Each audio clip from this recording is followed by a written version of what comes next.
The following program, Norml Show Live, is intended for responsible adults only.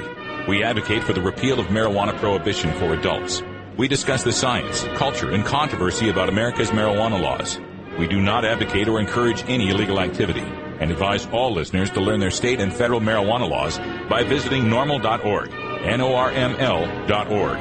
Opinions and claims made by guests and advertisers of Norml Show Live are their own and do not necessarily reflect the philosophy and policies of Norml.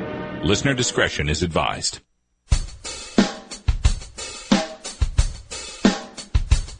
You take a seed, you plant it, you grow it, you dry it, you roll it, you smoke it.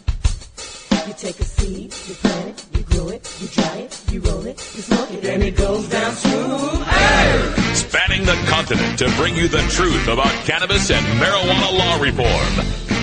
I smoke pot and I like it a lot.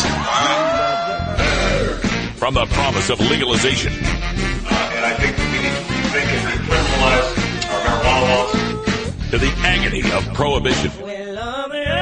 One major responsibility is to encourage people to use less drugs.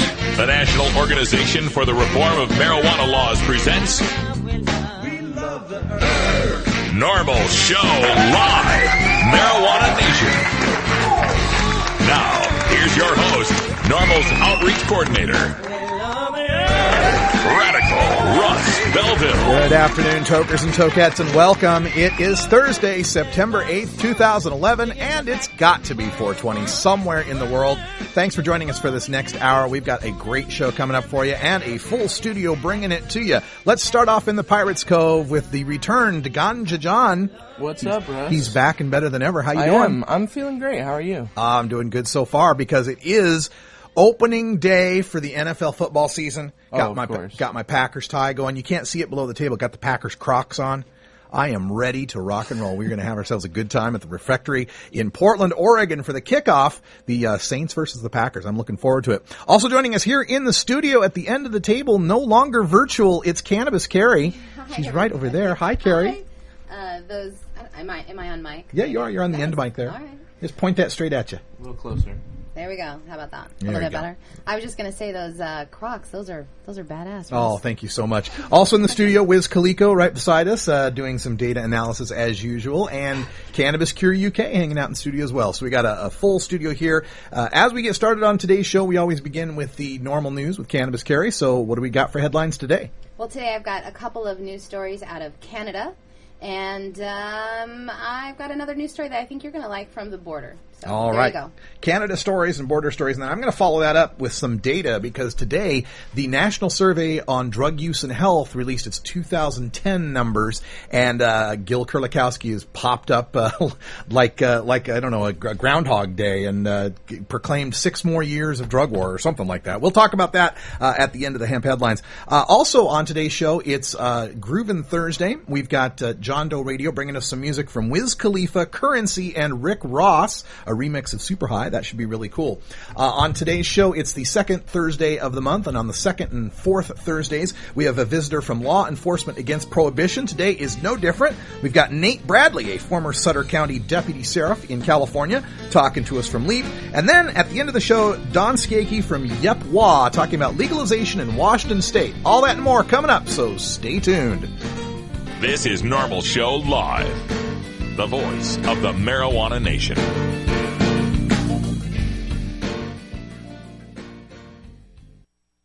Hey Tokers, this is Radical Russ encouraging you to check out the great music this summer, and one group you should definitely check out are big supporters of Norml and marijuana legalization, and that's Slightly Stupid. Get all the details online at seedlesssummertour.com. Slightly Stupid. Revolution. Swayze. And Cisco. It's the Stonia show of the summer, coming to Missoula, Boise, Redmond, Washington, Eugene and Jacksonville, Oregon, Lake Tahoe, Berkeley, San Diego, Salt Lake City, Aspen, Denver, Asbury Park, Guilford, New Hampshire, Philadelphia, Boston, New York, Baltimore, Charlotte, Cocoa Beach, Boca Raton, St. Augustine, Atlanta, Raleigh, Columbus, Ohio, Chicago, Mesa, Arizona, and Irvine, California. Don't miss it. For more details, visit SeedlessSummerTour.com. Seedless Summer Tour is sponsored by Seedless.com, Sector 9, Groove Shark, Revolution Vodka, and Silver Surfer Vaporizers. You're listening to Pod Safe Music on Norml's Daily Audio Stash.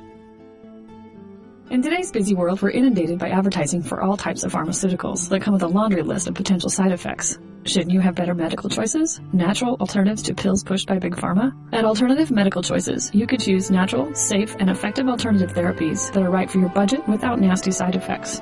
Cannabis, or marijuana, has been a legal medicine in the Pacific Northwest since 1998. Our doctors will help determine your qualifications for a medical marijuana recommendation in Oregon, no matter where you live. Our massage therapists will ease your aches and stress with soothing hemp seed oil or cannabis-infused massage salves. We also offer acupuncture, Reiki, and other alternative health therapies. Call Alternative Medical Choices in Portland, Oregon at 503-288-5579 or visit our website at www.altmedchoices.com. We specialize in out-of-state recommendations. That's www.altmedchoices.com or call 503-288-5579. Norml Show Live is actually live every weekday at 1 p.m. Pacific Time. Right now, you're grooving to our daily Toker tunes.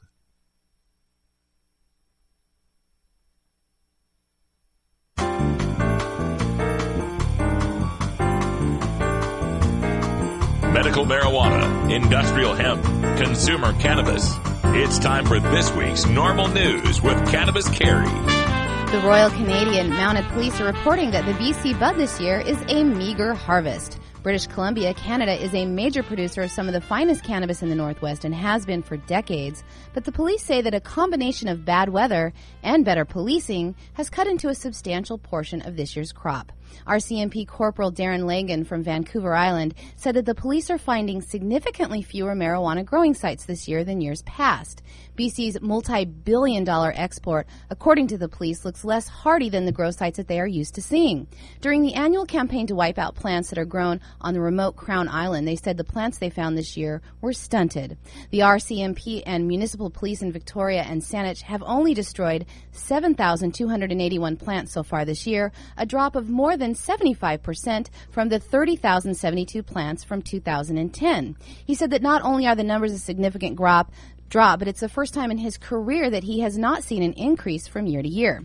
During the start of the growing season, the temperatures were a bit colder than normal, aiding, he said, to the decline in viable forest gardens. The RCMP is also publicly touting that they are making a serious dent in the numbers because of the record numbers of plants they netted last year, arguing that by destroying so much of last year's harvest, they took a large part of the profitability out of outdoor growing, adding, quote, "We sent a very strong message last year. It is not going to be as easy as you thought, and we will be back." But BC cannabis enthusiasts say that the drop in numbers doesn't take into account indoor growing operations that are growing in popularity, especially in urban areas. Criminologist Neil Boyd from Simon Fraser University, who has written extensively on illegal drugs, said the police confidence does overlook the impact of indoor growing and estimates that the amount of cannabis from indoor growing operations far exceed the marijuana grown outside.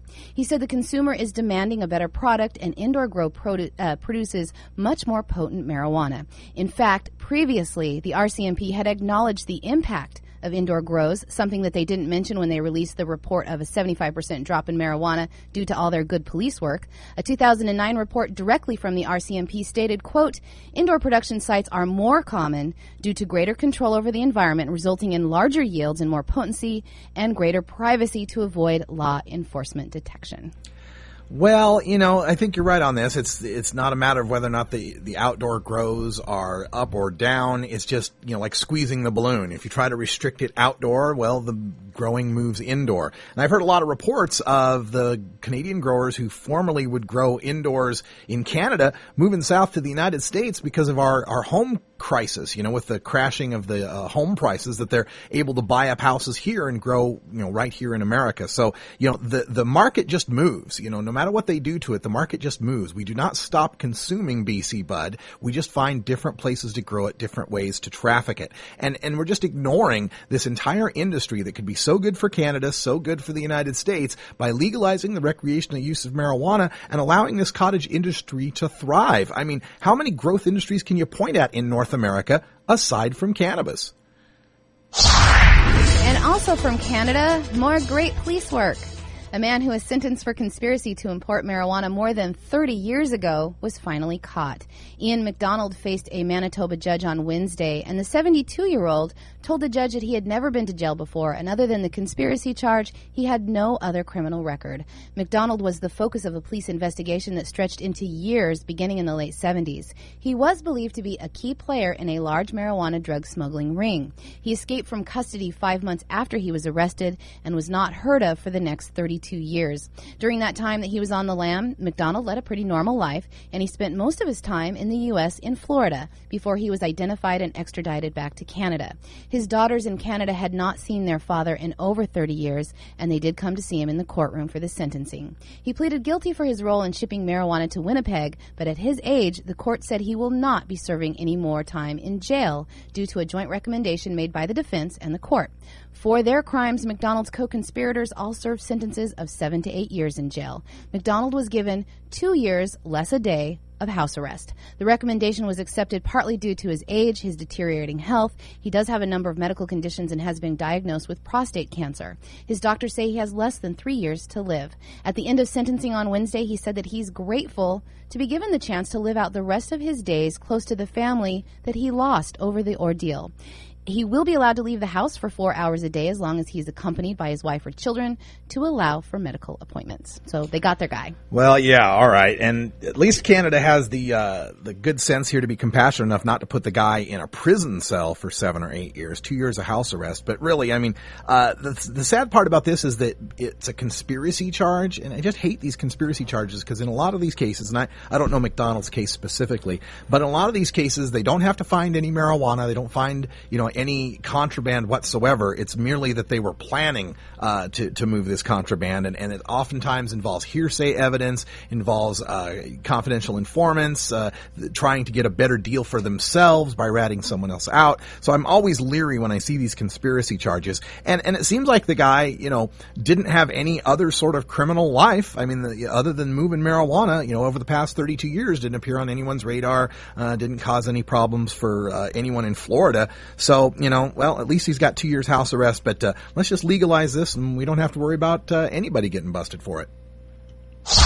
And police in Las Vegas discovered what was left of a large growing operation in the Southwest Valley this morning. They say it was most likely burglarized by a competing marijuana dealer. The police received a call about 1 a.m. this morning from neighbors that said they thought that the house next to them had been burglarized. And when officers arrived, they noted that the door was kicked in, and along with plants, it appeared that growing equipment had also been taken. Left behind was 305 cannabis plants, but the police say it was obvious that there were many more plants in the home. Police say that there was about $45,000 worth of growing equipment that was left. Neither the burglars or the home occupants have been identified or found yet, but the police are interviewing neighbors today to try to find out who was living in the home. The police believe that home invasions and robberies at grow houses may be more common, but mostly go unreported. The Nevada Energy responded to the home and classified the wiring as grossly overloaded and making it a significant fire hazard for the neighborhood. That investigation is ongoing. Yeah, and that's my main problem with the whole grow house thing and prohibition, forcing growers indoors is, not necessarily that it can't be done well, and some people do it very well, but others, they try to cram too many lights into a place, they overload circuits, they got a lot of traffic going in and out, we don't know what pesticides or anything that they're using in the production here. They're often going for the most, product they can produce in the least amount of time, so there's little care given to the quality necessarily from one bud to the next. Sometimes they'll keep these things. I mean, prohibition just makes all of this bad, right? And that's the sad thing about it is when people outside of the movement look at this, they think it's a problem with marijuana, and it's not. It's a problem with the prohibition of marijuana. We would have the same problems with illegal clandestine grows if we made tobacco illegal, if we made alcohol illegal. There'd be illegal stills out in the woods like there was back in moonshine prohibition days, right? So, again, problems with prohibition. And we need to keep fighting for marijuana legalization and pointing this out to people, pointing this out to the people that are afraid of the grow houses is to say, yeah, you don't see any hops grow houses. You don't see any, wine grape grow houses because we allow people to grow those things where they belong, outdoors, in the earth, underneath the sun, with natural rainwater. That's the way cannabis should be grown. Shouldn't be grown indoors except for very specialized buds, medical considerations, special strain breeding. But generally, this should be allowed to be grown outdoors. We don't need to duplicate the sun and the earth indoors. We got plenty of it outside. It's better for our environment. It's less carbon footprint on our planet if we just legalize it. There's so many reasons we can point out to people to use their fears to help them want to legalize. If you don't like grow houses, legalize it so that we can put it in regulated farms. And a story that has Russ all over it. Border Patrol agents recovered 2,330 pounds of marijuana hidden among bottles and bottles and bottles of hot sauce. The $1.4 million of marijuana was discovered by the Otay Mesa cargo facility near San Diego. That's all I got. Just hot sauce and marijuana, because I know that you like both of those things. And John gave me some of that ghost pepper hot sauce. I still have a little ounce of it that I eat now and then. And just the other night, Damon and Jen's kid was over, and I was eating some hot sauce, and he goes, "You got anything hotter?" I said, "Oh yeah, sure." And I put a little corner, just a tiny corner of a chip into it, and gave it to him. And he felt the wrath of the ghost pepper. He's so mean. All right, I got one more story here for us to end out the hemp headlines. The National Survey on Drug Use and Health is out, and despite the statistics, the drug czar claims medical marijuana makes more young people smoke pot. Now, drug czar Gateway Gil Kurlikowski kind of reminds me of Baghdad Bob. You remember during the invasion of Iraq in 2003, Mohammed Saeed al-Sahaf, he was the spokesman for the government of Iraq. We called him Baghdad Bob. And he said things like, "I triple guarantee you there are no American soldiers in Baghdad, and they are retreating on all fronts. Their military effort is a subject of laughter throughout the world." Even as there was live feed of American tanks coming in the city, he was still saying like this. Well, this is what Gil Kurlikowski is like, right? You can show him all the evidence, all the statistics you want. He's still going to spout the talking points. Now, when this came up on USA Today, they had a great headline for this. National Drug Survey shows big drop in methamphetamine use. And then the sub, marijuana is as popular as ever, while methamphetamine is falling out of favor, a national drug use survey has found. Wow, wonderful spin. That's exactly what I hear from this. Marijuana use remains steady and meth use dropped.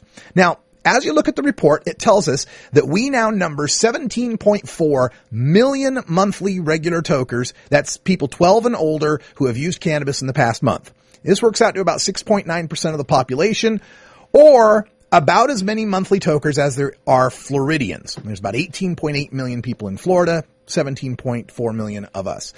In 2007, just 5.8% of the population, or 14.4 million people, were using cannabis monthly. So they could have framed this as pot use has increased 21% in 4 years. But they didn't. They highlighted the drop in meth. Now, when these stats come up from National Survey on Drug Use and Health, I'm always a little leery of them because I don't like giving out stats of 12 and older. And they always frame it that way, right? Use 12 and older. Because Norml believes that non-medical cannabis use is solely an adult activity. So I dig a little deeper into the data, and I found out that the regular use of cannabis by children, these people defined as age 12 to 17, really didn't change much at all. It went from 7.3% to 7.4%. It's the college-aged adults among whom marijuana use increased. It went from 16.5% in 2008 to 18.5% now. Well, this is where Gateway Gil comes in, firing up the Wurlitzer to crank out his same old reefer madness medical marijuana boogeyman tune. Here's what he had to say about it. Quote, "People keep calling it medicine, and that's the wrong message for young people to hear." End quote. Yeah, he's blaming the uptick in marijuana use to the increase in the number of states that have approved it for medical use. So Gil, who are these people who keep calling cannabinoids medicine? Could it be the U.S. Patent Office with patent number 6630507? Could it be the Institute of Medicine in their 1999 report, Marijuana and Medicine, Assessing the Science Base? Could it be the American Medical Association, who in 2009 admitted that smoked cannabis has benefits for neuropathic pain, seizures, and other maladies? Well, for Gil Kurlikowski, apparently telling young people the truth is the wrong message. Oh, and by young people, we mean adults of voting, smoking, drinking, and car rental age. The problem for Gateway Gill's theory is that people have been recognizing cannabis's medical properties under state laws since 1996. The entire West Coast and Colorado have had medical marijuana since 2000. Since that time, we've seen teen use drop from 8.2% when we had 8 medical marijuana states in 2002 to 6.7% when we had 13 medical marijuana states in 2008. Now it's at 7.4% with 16 states, which is a rate lower than 2004 when there were only 10 medical marijuana states. Come on.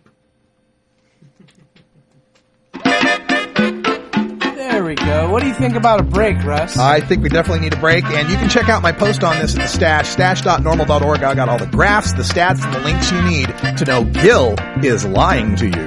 It's 20 after the hour, and we have to take a short break, if you know what I mean. Please support these sponsors who support Norml Show Live. Oh, have you ever met that funny reefer man? A reefer man. Have you ever met that funny reefer man? A reefer man. If he said he swam to China, he would sell you South Carolina. Then you know you're talking to that reefer man.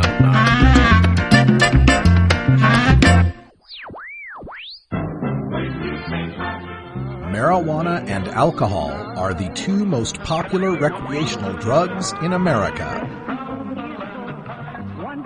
Marijuana smoking is non-toxic, relatively safe, and has a low risk of dependence. Alcohol drinking is potentially fatal, dangerous to society, and is quite addictive.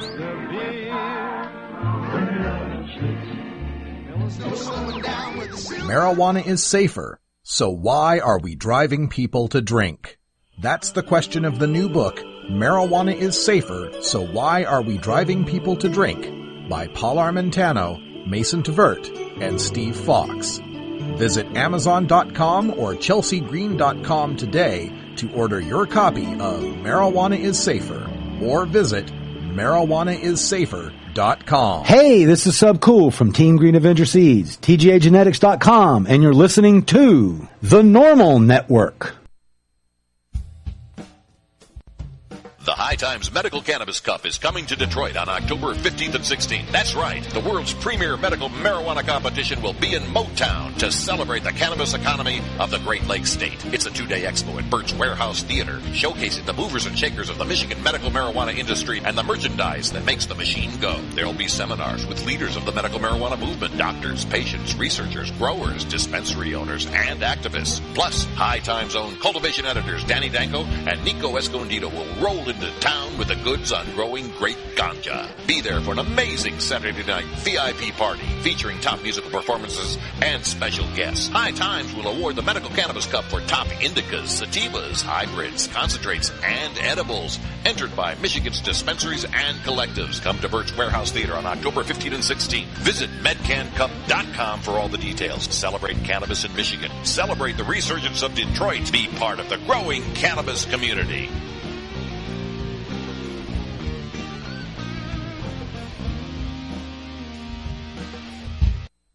Rock on, Wisconsin.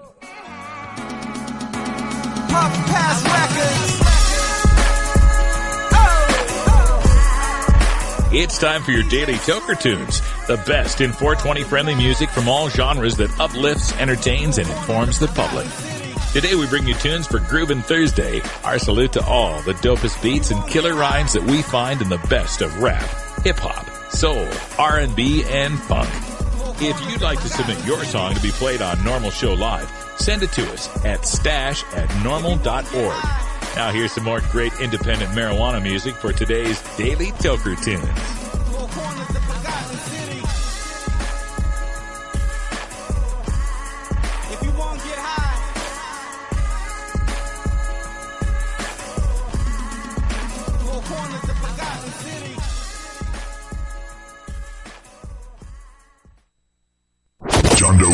John Doe here with your Groovin' Thursday tune on Norml Show Live. This tune, easier found just by searching it. Super High remix featuring Rick Ross, Currency, and Wiz Khalifa. basically a million mixtapes between the three of these artists, and just a million songs also that are unreleased. Unreleased full album tracks, that is, between the three of them also. So just search Super High Remix featuring Rick Ross, Currency, and Wiz Khalifa. This is one of my favorite mixtapes tunes that have come out in the past couple of years, Super High. One of the tunes off of Rick Ross's Teflon Don CD, so if you're interested in this tune, go check that out. Super High is the name of the actual song, just as is the name of this song, with a remix added to the end of it. Good times, right? Yes. All right. We get to it. Thank you very much. I am John Doe. You can check us out on Norml Show Live weekdays, 7 o'clock Pacific, 8 o'clock Mountain. Thank you very much for the support. We appreciate it. Thank you, Russ. Thank you, Ganja John. Thank you, Carrie. Until we meet again next week or tomorrow if you listen to us on the Norml Network. See ya. I thought of this fresh off a bong rip. My bitch next to me, getting undressed for me. Running bath water, playing her favorite songs while I get another one lit. Don't usually smoke it all, but say the Rose, Wiz, DSB, roll up, ladies and gentlemen. DJ.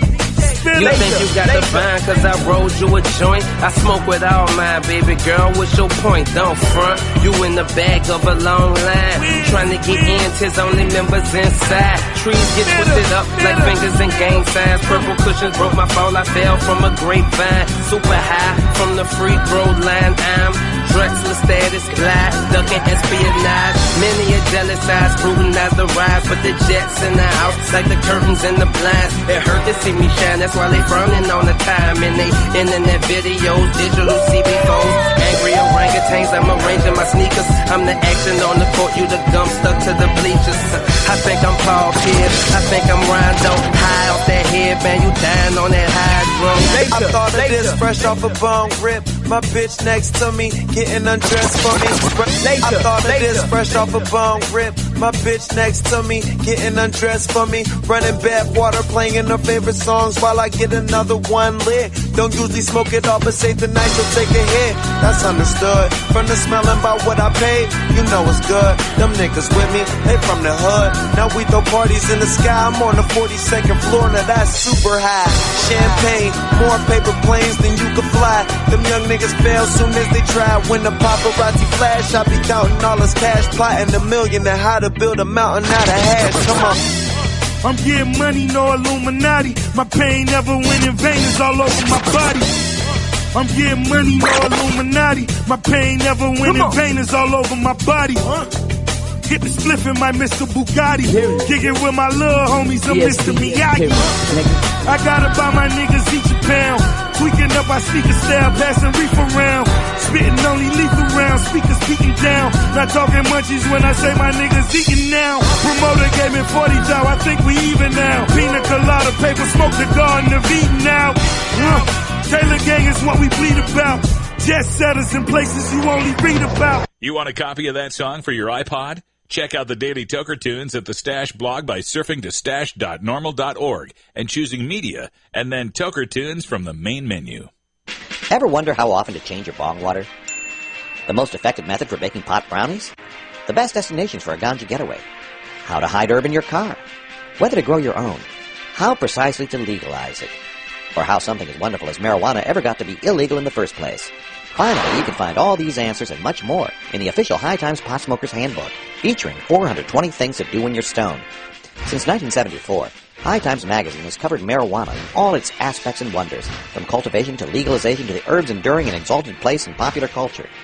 Packed with inside information, the official High Times Pot Smoker's Handbook wove all of this collected wisdom together into a single indispensable ganja guide, including an entertaining look at marijuana's history, profiles of herb-friendly travel destinations and festivals, favorite potluck recipes from the High Times staff, smoking skills, advocacy and activism, essential marijuana movies and songs, profiles of famous cannabis strains, comprehensive growing information, celebrity endorsements, and much more. This is truly, finally, the ultimate guide to green living. La cucaracha, ya no puede caminar. You're listening to Norml Show Live. Porque le falta marihuana que fumar. The voice of the marijuana nation. Tokers, there's no good reason to get your dog stoned. While it might not harm them physically, imagine being a dog who already begs for treats all day, and then imagine that dog having the munchies. Not cool. Nice beaver. Thank you. I just had it stuffed. Let me help you with that. Starfish Designs, makers of the original Gandalf. I'm Radical Russ, and when I want to relax, I always have my 17-inch long original Gandalf from Starfish Designs nearby. The hand-blown borosilicate glass is strong and easy to clean, and the design is sleek and sophisticated. Starfish Designs are available from Bend, Oregon at a glass retailer near you. For locations, call 541-788-GLASS. That's 541-788-4527. One of the most disturbing elements of the war on marijuana is how it's made police the enemy of otherwise law-abiding cannabis consumers.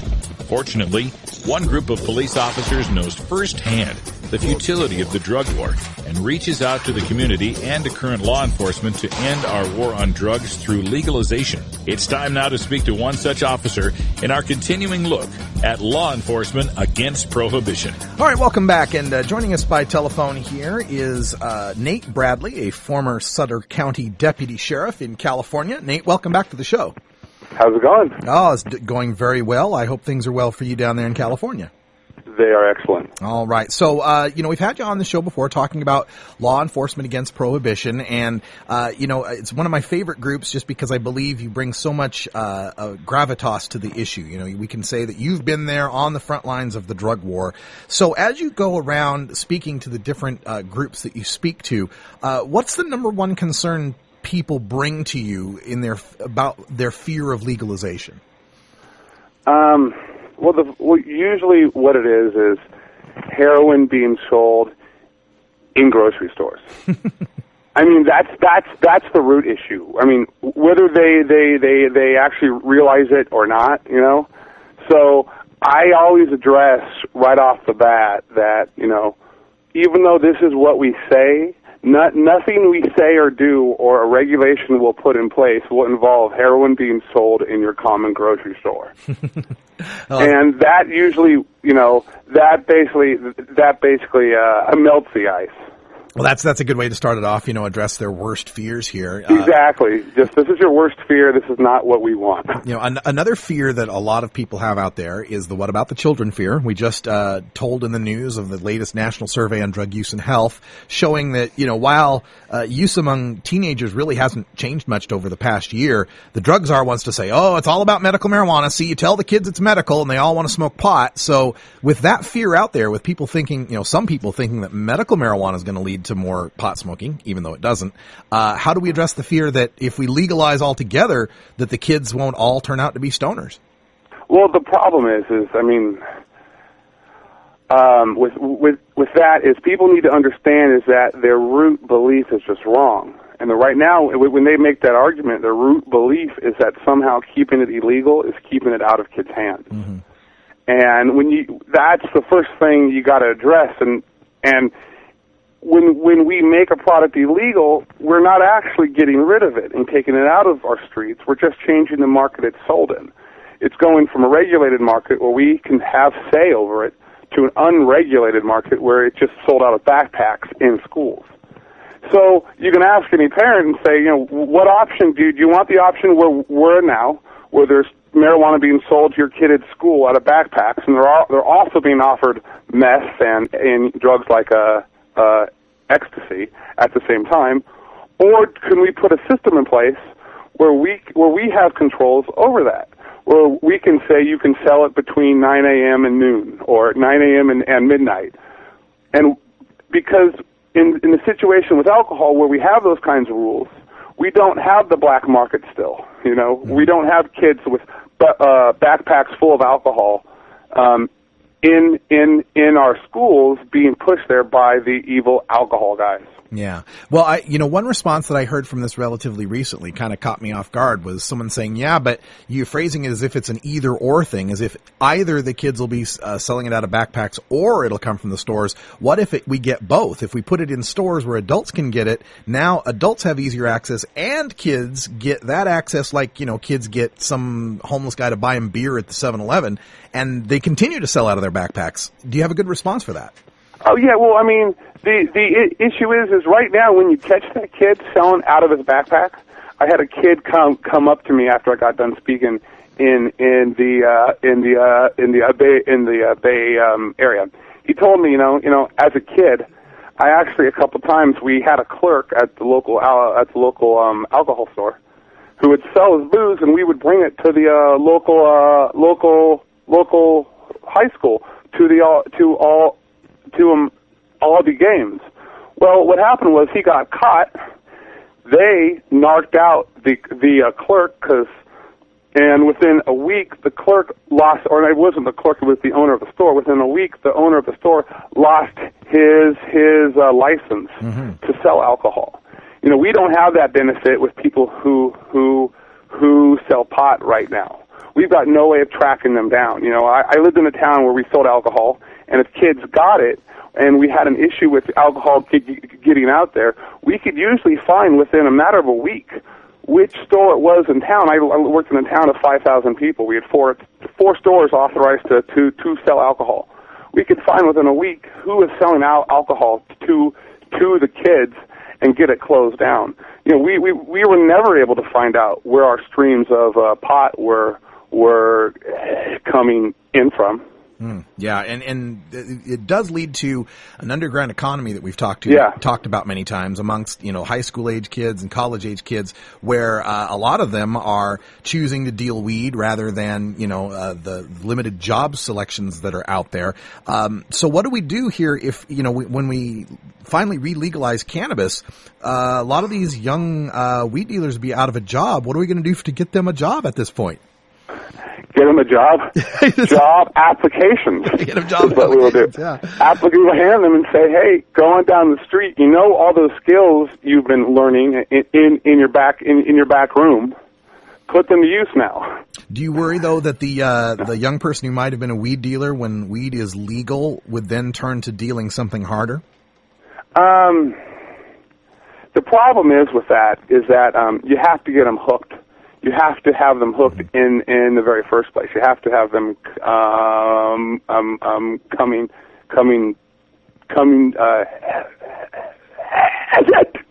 Excuse me.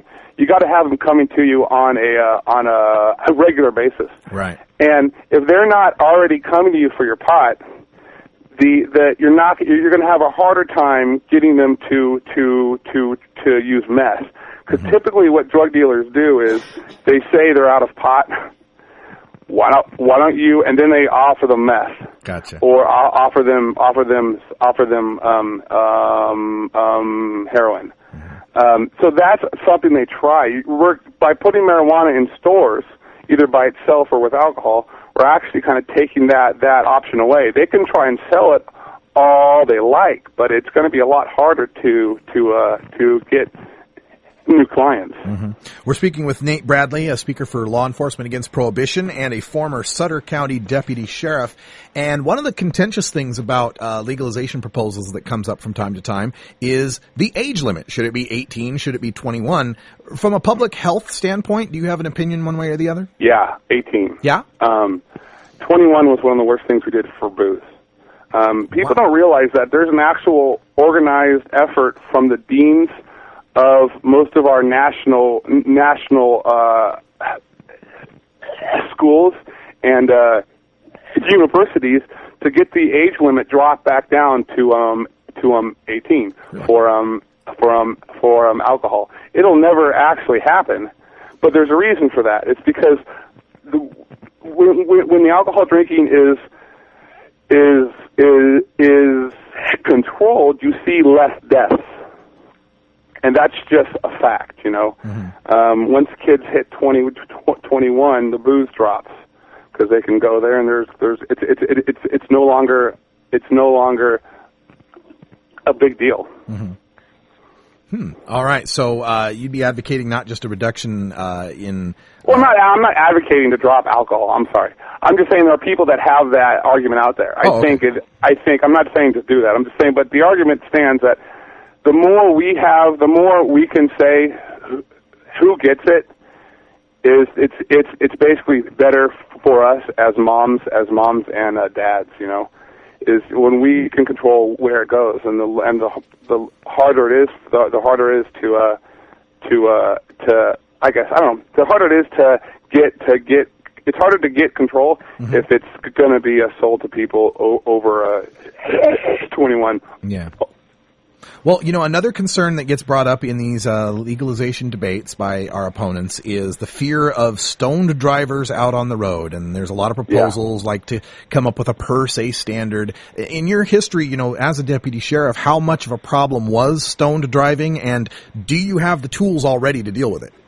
Yeah, I actually carried around with a plastic card in my jacket pocket when I was going out for a Prop 19 last year. And what it does is basically when cops are in the academy now, they actually get trained how to tell people are under the influence of 8 basic drugs. Alcohol is one of those drugs. But you don't need a magic breath test or magic number to tell if somebody's under the influence, The cops are trained now. And they're actually working on programs for smartphones to actually do what's it called? Intoxication tests. Or it's not intoxication. Impairment? Yeah. It'll do actual tests right there. So yeah, I actually was talking to a couple guys who were still on the job about it last week. And as far as the roadways now, is stoned driving a big epidemic no, it's not. Worried about, or I've had one guy I know make an arrest on that in my area in about 3.5 years. It's not a huge issue. A big issue, one of the big factors is because when you're drunk, and this is just what I've seen from my experience, is that you don't understand how intoxicated you actually are, which is why you see so many drunk people out there. Right. I can drive, I'm fine. What? With marijuana, you understand you're not, that part of your brain doesn't get blocked, and you can still understand if I'm impaired, if I'm not impaired, and most people make the choice to hang out at a home. So there's better awareness of your level of impairment. Much more. Yeah, much more. Alcohol blinds you. You've got no idea how drunk you are when you're drunk. Yeah. Yeah. Looks like we legalized the wrong drug. Exactly. We're speaking with Nate Bradley again from Law Enforcement Against Prohibition. And if you'd like to have a LEAP speaker like Nate come out to your area to speak, to the public and tell them the truth about ending prohibition, you can contact LEAP at their website, leap.cc, or you can go to copsaylegalizedrugs.com, look for the speakers tab, and from there you'll find the information for booking a speaker. Nate, when you do these gigs and you're going around talking to Rotary clubs and Kiwanis and stuff like that, do you ever get any questions or concerns that you'd never thought of before? Anything shocking or surprising coming from the audience these days? I got shocked. Yeah, I got my very first time. I had a cop. He was a captain of a local law enforcement org. Asked me. He's like, "What's the difference now?" He goes, "They're buying it at the clubs and selling it in schools now. If we legalize it," and I hadn't, and at the point in time I hadn't thought it out. I didn't have an answer for him, and I actually thought it out on the drive home, and I kind of realized that the whole purpose of if it being legalized now is we can track it down. Right. And I was able to point out to my next group, not to him because I didn't have an answer for him, but that in Sacramento they actually have a policy with law enforcement where they go to the clubs, and if they catch a kid who's bought weed at a local club, they will actually block him from being able to buy at that club now. So they can actually close off dealers' access in a way they've never been able to close it off. Yeah. One of the situations with California specifically is that you've kind of got this quasi-legalization in the medical side. Yeah. And that almost, in a sense, kind of makes things worse in that you still have all the negative effects of prohibition with regard to the price and the fact that most people can't have it. So then people see these legal clubs, but they see the effects of illegal prohibition and they blame it on the legal clubs. Oh, it's a nightmare. You're right. You're completely right. I compare us to Amsterdam, maybe. You know, you've got a little bit. People are just being allowed to see how the black market works now. Right. You know, Exactly. They put a big storefront up with a green cross, you know, in the front of the store. And listen, I'm a patient. You know, medical marijuana saved my life. But what we have up here is people using it as a loophole, obviously. And, you know, they put up a front, but it's still being run by drug dealers. And it's still, the prices are the same. Mm-hmm. They handle the problems the exact same way. Yeah. You know, there are collectives that take care of a lot of people, but there are a lot of people that, you know, they do it on, you know, they do their own thing. Yeah, and it's why we have, you know, LEAP is so important, and groups like ours are so important to keep pointing out that the problems are with the prohibition, not the legalization, even to the extent that we've taken it so far. Nate Bradley from LEAP, I want to thank you for joining us again on the show, and we'll have you back again sometime. Great talking to you. Thanks a lot, man. All right, when we come back, we're going to speak with Don Skagey from Yep, Washington on I-505. Stay tuned. Cannabis, pot, just say no. No matter what you call it, it's a huge part of popular culture. Where'd you learn that, Cheech? Drug school. You don't need weed school. You just need a copy of the new book, Pot Culture, the A to Z Guide to Stoner Language and Life. Hey, this is great, man. Even if you never smoked marijuana. I never used marijuana. Sorry. Don't think you smoked marijuana. I experimented with marijuana a time or two and didn't inhale. Or you used to smoke marijuana. I inhaled frequently. That was the point. Pot Culture by former High Times editor Steve Bloom and Shirley Halperin will answer every question you ever had about marijuana culture. Has that marijuana made it back up here yet? Check out Pot Culture, the A to Z Guide to Stoner Language and Life at Amazon.com or visit potculturebook.com today. Too bad, man. I just stopped smoking yesterday. You're listening to our daily Toker Tunes on Norml Show Live. Did somebody say science? I'm Alan St. Pierre, Executive Director of Norml. Have you heard about the new super pot that's supposedly 20 times more potent than your father's Woodstock weed? Don't believe the hype. Marijuana's THC potency has always varied, even in the 60s and 70s. And the drug czar's numbers are full of, well, exaggerations. While no intoxicant is harmless, cannabis is non-toxic and far safer than alcohol. No matter how much you smoke, of whatever potency, you cannot die of a marijuana overdose. Potency is irrelevant anyway. More potent pot just means you smoke less of it, meaning less harmful smoke in your lungs. This is a prime example of harm reduction in action. Besides, the government already allows the prescription of THC pills. Its commercial brand name is Marinol, and it's 100% potent. Meanwhile, the federal government won't allow dying people to use natural marijuana, no matter what the potency. Does this make sense to you? Learn the facts about pot. Visit norml.org today.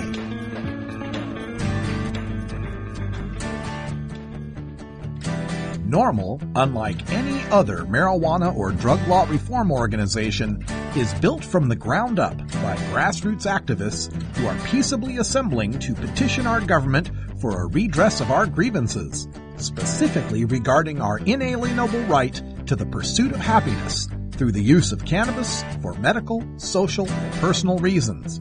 We are the Marijuana Smokers Lobby, and we aren't just anti-prohibition, we are pro-marijuana.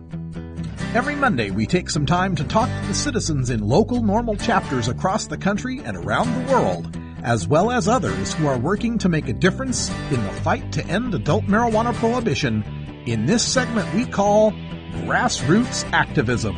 All right, welcome back, everybody. We're joined on the phone by Don Skagey, and I hope I've pronounced the name correctly. Don, welcome back to the show. Thanks, Russ. It's actually Skacky. I always remember I put the hack in Skacky. That's right, the hacky Skacky. Now I remember. I couldn't remember if it was a hacky sacky with Skacky or wakey bakey with Skakey. So I got all confused. All right, well, Don. I'm always good for a morning hack. All right, Don Skagey's here with us. From now, I hope I got. It's Yes and Penalties, Washington. Is that right? Yep. Yep-wah. Yes, and penalties as opposed to nah. Yeah, the new approach, Washington. All right, so let's talk about what you're doing in Washington State with Yep-wah. Great. Well, we've got an initiative to the legislature. We began collecting signatures at HempFest. I just got back from Spokane They had a pig out in the park there where we collected over 3,000 signatures. And, you know, we have to get the 241, 153, which is 8% of the last governor's election to qualify. Mm-hmm. And so we're on our way. All right, so gathering signatures here. Now, this end penalties idea is simply that, just to remove the criminal penalties around cannabis. Can you explain a little bit more what Washington State would be like legally after this passes? Sure. Well, it would be a lot like it would be back in 1932 when we used this exact same mechanism to remove the penalties for alcohol a year and a half before the country ended Prohibition. And that's the beauty of this system because, you know, everything that everybody seems to do is always federally preempted because they create new law. By removing the existing penalties, we don't create any conflict. And that leaves it to the federal government to enforce prohibition on their own dime. With no basis for state, county, or local law enforcement to act under those laws, they would need to be federalized and paid by the federal government to enforce these laws against the very people they're supposed to be protecting. All right. So, yeah, much like alcohol prohibition was ended and the feds were there and left to enforce it themselves, we'd do the same thing in Washington State, just end the penalties and not make new laws that the feds might then, you know, strike down in court. Sounds like a great strategy here. Let's talk about the specifics of this. If this were to pass, how old would you need to be in Washington State to legally use cannabis? Well, the adults that can currently go down to Walmart and buy bullets and guns at 18 would also be able to buy nice, safe, natural, effective cannabis. Okay. There's a concern in the public that it should be 21, like alcohol, but the way that Washington law is written, it would be impossible to do it as an initiative without restructuring the entire state law. Right. Regarding adults and minors. So this yes end penalties then, would it leave penalties for minors, those below 18? Absolutely. Okay. Yeah, anyone under 18 except cannabis patients with authorizations would be restricted from having cannabis. And, you know, the Attorney General gets to put out the concise description, and they've given us a little bad language in there because they make it seem like someone who is 18 could sell to someone 15, 16, or 17 and up. But if you read the actual language and the intent, it is clear that that's not the case. And I can actually point to a couple sections in there that make it definite that that's not the case. Yeah, wasn't that something to the effect of Washington are trying to point that up as a difference. Right. I was going to say that was something I had seen going across the emails about delivery by those 18 and older to those younger than 18 within 3 years, something weird like that. Right, and actually, if you do a further reading of the law, you'll find out that if you're more than 3 years distant from a minor, then there are penalties. And what this means is that if you were an 18-year-old, actually, I'm sorry, it's a doubling of penalties of the jail time if you're beyond that 3-year age range. So what this actually means is that someone 18 would only be subject to the standard penalty and fines as opposed to the standard fines and doubling of jail time that an older adult would face. Okay. So with the removal of penalties here, if we get this passed and we remove all penalties and not institute any regulations, is it then a situation where anyone 18 and older can just grow anywhere they want, as much as they want, use as much as they want, sell it to anyone? I mean, what stops this from becoming, a Wild West scenario? Right. Well, the direct answer to your question is there would be no limits. But the further answer is, there is no limit on the amount of alcohol you can buy, possess, and all that. I actually called the liquor board up here and asked them how much can someone have at their house. How much can you store? Yeah. And he says, as much as you can fit in the doorway. Do they not have in Washington State? Do they not have a home brew limit? I know in some states there's like you can brew 100 gallons or 500 If you gallons. manufacture for yourself, it's actually 60,000 gallons a year. Wow. Okay. So, I mean, to compare that with cannabis, I know people that grow at home, and I think they'd be hard pressed to duplicate those numbers comparably to cannabis from home growing. But that's not really the concern. I think that the people that want to tax this thing and overtax it, they're not really looking at the consequences of not allowing home grows. Right. Because right now, if everybody that's spending $40 to go see Dave and Dave's not here, if they can all grow at home and not have to go see Dave, that'd be a lot of $40 bills they suddenly have in their pockets to pay for the kids' school shoes or a tank of gas in the car or maybe go out to dinner or, God forbid, even save some money. You know, we don't consider that. We just look at what we can take from it rather than what it'll give us if we just set it free. And of course, I would assume that by ending penalties on cannabis in Washington, that industrial hemp would then be legal. And industrial hemp is in our title of our initiative, and it absolutely would remove those penalties. And I've got to tell you, after just coming back from the east side and talking to, regular folks, not our true believers, but regular everyday folks, farmers and people like that, they are looking for beneficial crops. And we know that hemp can be grown on the marginal lands. That's where the word ditchweed comes from because it grows anywhere. Right. And you go up to Okanagan County, and those people are doing very poorly on employment, and their land is not the most productive and would be greatly beneficial for them. Absolutely. We import over $200 million worth of hemp into Washington State alone every year that we then make legal products that we sell or export.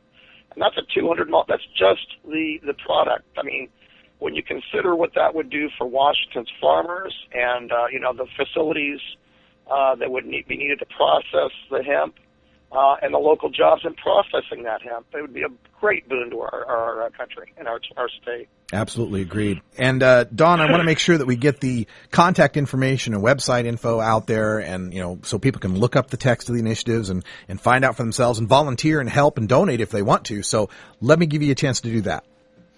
Absolutely. There's actually two segments to our campaign. The first is Yes No Penalties Law, which is yepwa.org. And unfortunately, I think that site should be up here in the next couple of days. It's best to find us on Facebook at YEP_WA. There are links on there to the initiative in the description. You can go right to the Secretary of State's website and read the actual text. And there's also a place on there to request a petition. We're going all volunteer. I mean, we are shoestringing this. We don't have a great budget. This thing was kind of forced on us by the lack of sensible Washingtons making the ballot.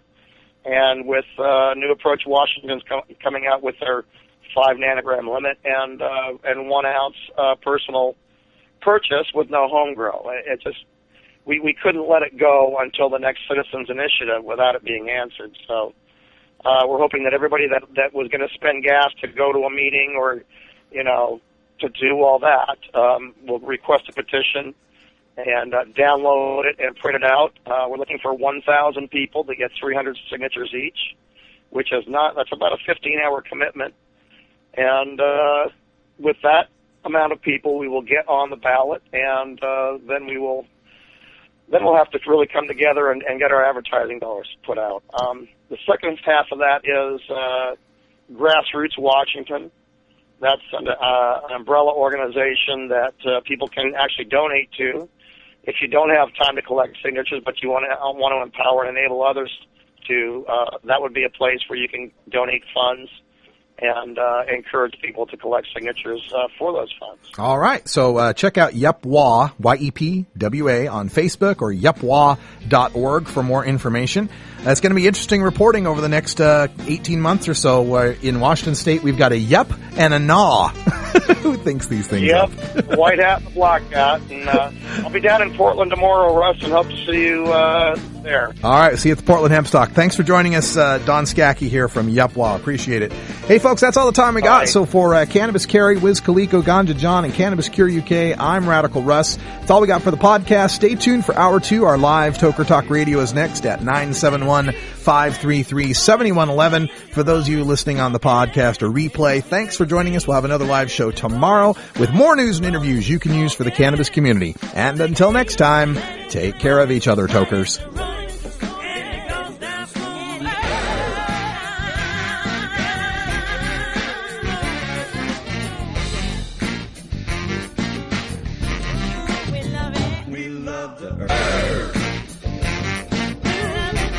This is Norml Show Live, the voice of the Marijuana Nation. Take it out one more time.